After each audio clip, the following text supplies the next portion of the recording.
Hello, in front of me I've got REALME 8i. In this video I'll show you how to enable and disable Smart Sidebar.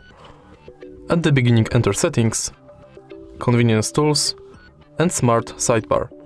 Now switch this button to enable this function. And Smart Sidebar appears on the screen. You can customize it right here.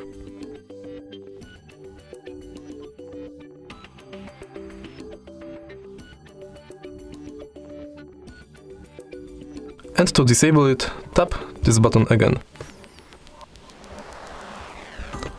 If you find this video helpful, please leave like, comment and subscribe.